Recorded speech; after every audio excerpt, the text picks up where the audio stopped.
Hi நண்பர்களே, இன்றைக்கி நம்ம வீட்டில் ஒரு சூப்பரான ராஜஸ்தானி டிஷ் தான் செய்ய போகிறோம். அது என்னென்னா தால் பாட்டி சூர்மா. ஃபஸ்ட்டு வந்து தால் வந்து கடலைப்பருப்பு, துவரம்பருப்பு, பைத்தம்பருப்பு, மைசூர் பருப்பு, இது எல்லாத்தையும் நமக்கு தேவையான பருப்பு எது வேணாலும் போட்டுக்கலாம். எல்லாத்தையும் ஒன்றா போட்டு குக்கரில் ஒரு 4-5 விசில் விட்டு எடுத்து வச்சுக்கலாம். அதுக்கிட்ட பாட்டி செஞ்சுக்கலாம். அதுக்கு வந்து கோதுமை மாவில் கொஞ்சமாக ஓமும் எண்ணெய் விட்டு உப்பு போட்டு நல்லா கலந்துட்டு அப்புறம் தண்ணி விட்டு இந்த மாதிரி சாஃப்டாக நல்லா பிசைஞ்சு எடுத்துருக்கேன். இப்போ இதை சின்ன சின்ன பால்ஸாக உருட்டிக்கலாம்.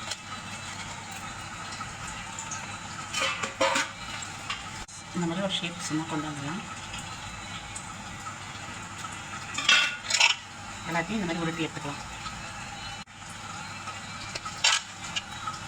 இப்போ இதை விறகுக்கு வந்து நம்ம அடுப்பு நெருப்பில் விறகு அடுப்பில் அப்படியே அந்த நெருப்புலையும் போட்டு சுடலாம். அப்படி இல்லைன்னா நம்ம குழிப்பணியார கல், தோசைக்கல், அப்படின்னா சப்பாத்தி போடுற புல்கா போடுற கல் இருந்தால் அதில் கூட போட்டு வேக வைக்கலாம். நம்மக்கிட்ட அது இல்லாததை நம்ம இப்போ வந்து தோசைக்கல்லையும் குழிப்பணியார கல்லையும் வேக வைக்க போகிறோம்.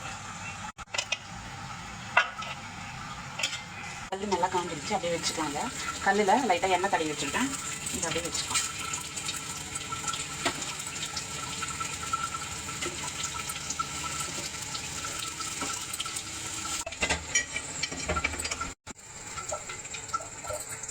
எல்லாத்தையும் வந்து தோசைக்கல்லே உருட்டி வச்சுட்டோம் சின்ன சின்னதாக.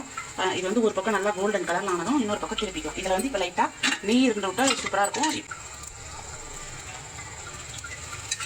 இப்போ குழிப்பணியார கல்லில் நான் வச்சுக்கலாம். தால் பாட்டி வந்து ராஜஸ்தானி ஃபேமஸ் டிஷ். அது வந்து நெய்யில் செஞ்சால் அவங்க வந்து நெய்யிலே தான் செய்வாங்க. நம்மளும் நெய் இருந்தால் செய்வாங்க. நமக்கு குழிப்பணியார கல்லில் ஒரு எண்ணெய் கல் நல்லா காஞ்சிடும். நம்ம ரெடி பண்ண மாவை அதில் வச்சுக்கலாம்.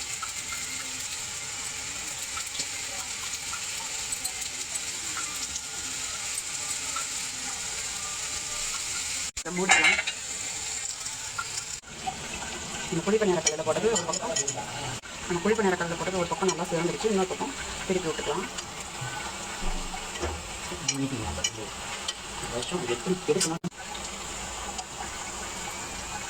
இன்னொரு பக்கம் இந்த மாதிரி நல்லா பொறுமையாக வரணும். அந்த அளவுக்கு நல்லா வச்சுக்கலாம். தோசைக்கல்லில் போட்டதும் ஓரளவுக்கு வெந்திருக்கு. அதையும் திருப்பி விட்டுக்கலாம். நல்லா ரெண்டு பக்கமும் மாற்றி மாற்றி திருப்பி போட்டு எடுத்தால் தான் நல்லா உள்ளே நல்லா வெந்திருக்கும். உடுக்கும்போது வந்து இதை வந்து உடுத்து மேலே தால் விட்டு சாப்பிடுவாங்க. உடுக்கும்போது நல்லா பழப்பழன்னு வரும். சுருமா செய்கிறதுக்கு நம்ம தால் பாட்டியை வந்து நல்லா தூளாக்கிக்கலாம். தூளாக்கிட்டு இதை வந்து மிக்சியில் ஒரு ஓட்டு ஓட்டிக்கலாம். பாட்டியை வந்து நல்லா மிக்சியில் பவுடராக அரைச்சி எடுத்தாச்சு. பாருங்கள் எவ்வளோ சூப்பராக மணல் மாதிரி நல்லா வருதா. இது வந்து மிக்சியில் இதை வந்து நல்லா தூளாக மிக்சியில் ஒரு ஓட்டு ஓட்டிட்டால் இது மாதிரி தூளாகிடும். இப்போ இதில் வந்து நம்ம சர்க்கரையும் ஏலக்காவும் பொடி பண்ணி வச்சுருக்கோம். அதை ஆட் பண்ணிக்கலாம். இதில்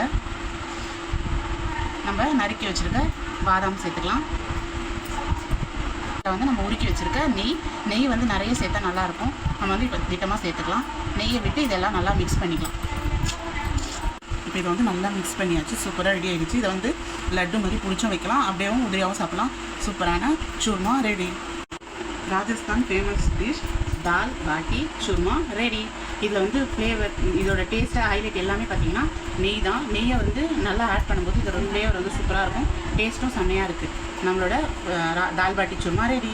இந்த தால் பாட்டியை வந்து சும்மா ஸ்வீட்டு இதை வந்து உடுத்துட்டு இதில் தாலை விட்டு நல்லா மிக்ஸ் பண்ணி நெய் நல்லா 2 ஸ்பூன் அளவு விட்டு நல்லா மிக்ஸ் பண்ணி சாப்பிட்டா சூப்பராக இருக்கும். நீங்களும் உங்கள் வீட்டில் ட்ரை பண்ணி பாருங்கள். தால் பாட்டி சூர்மா எப்படி வந்ததுன்னு மறக்காமல் கமெண்ட் பண்ணுங்கள்.